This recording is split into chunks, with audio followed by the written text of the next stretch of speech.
All right, so up to this point, my friends, I have mentioned about the expected value of continuous random variables and how to calculate it. Actually, it is not very hard if you know the integrals. So here we are going to compute the variance of a continuous random variable, and just like in the discrete case, the variance is defined as the same, which is the expected value of the squared deviations of the potential values that the random variable can take from the expectation. So remember, expectation was the mean value. X minus expectation X is the deviation of that random variable from the mean value. And when you take the square of it, you get the squared deviation. And the outer expectation calculates the expected value of the squared deviation. So in order to calculate the variance, you again need to calculate the expectation in the first place. And when you calculate the expectation, you plug it in here. And for all possible values that the random variable can take, we multiply the squared deviation from the mean with the probability density function. And just like in the expectation formulation, we need to integrate this function from minus infinity to plus infinity.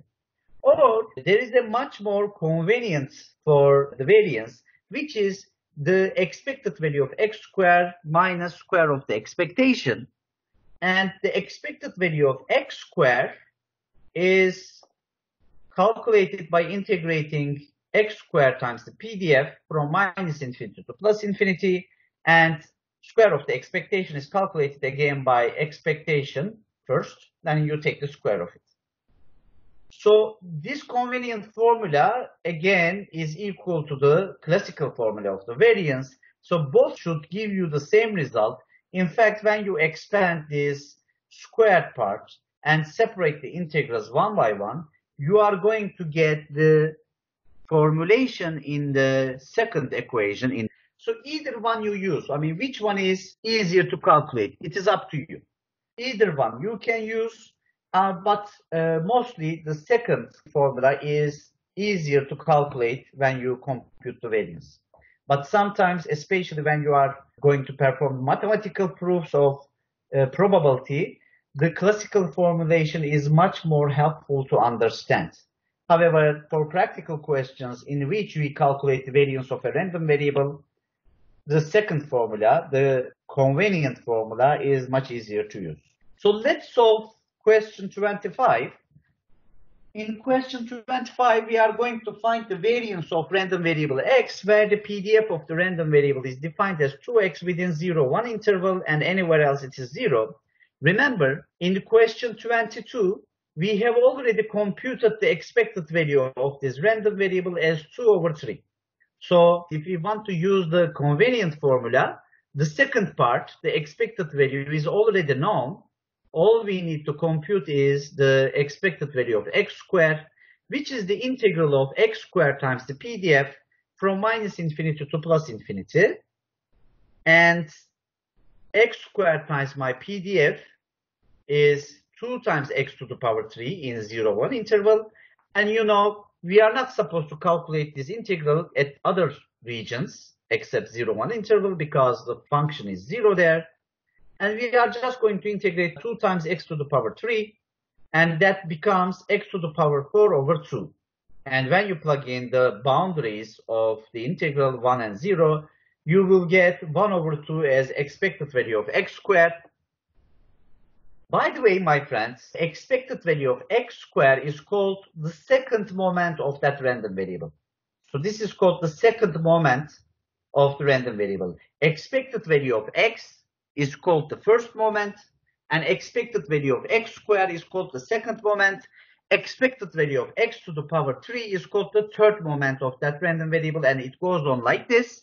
Now the variance is equal to expected value of x squared, which is the second moment, minus the square of the expectation, or in other words, the square of the first moment.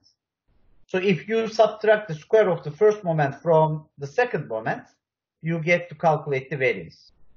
So we subtract the square of 2 over 3, which is the expected value, from 1 over 2, and you get 1 over 18 as the variance of this random variable, which is not very large, quite large, because you know this random variable is distributed over the 0, 1 interval. It's a very narrow interval over the real line. Therefore, the variance is not supposed to be very large. Now, let's check this one. We are going to calculate the variance of this random variable. This random variable can take values from 1 to infinity. So let's check if the variance of this random variable is larger than the previous one. Now, you may think that it is going to be larger.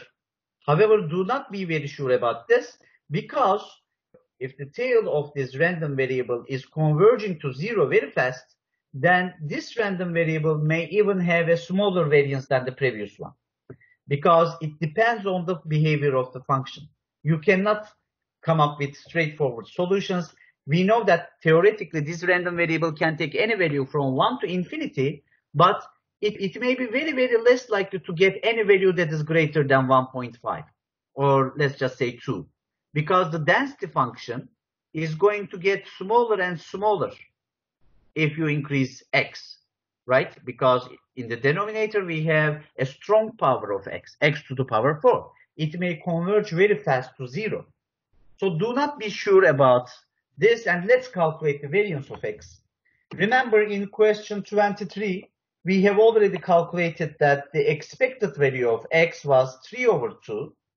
And we are supposed to calculate the expected value of x squared, the second moment. And expected value of x squared is x squared times PDF integrated from minus infinity to plus infinity. However, we can just integrate x squared times 3 over x to the power 4 from 1 to infinity, because anywhere else the function is defined as 0. And when you multiply x squared with that function, you have 3 over x squared. The integral of 3 over x squared is minus 3 over x. And plugging in the infinity and 1 value, you get 0 minus 3. And the second moment of this random variable is 3. The variance is expected value of x squared minus square of the expectation, which is 3 minus the square of the expectation, which is 3 over 2, and that is equal to 3 over 4. Now, you see the variance of this random variable seems to be larger than the previous one. However, still it is not very large, as you see. Even though theoretically this random variable can take values up to infinity, because the PDF converges to 0 very fast, the variance does not seem to be very large.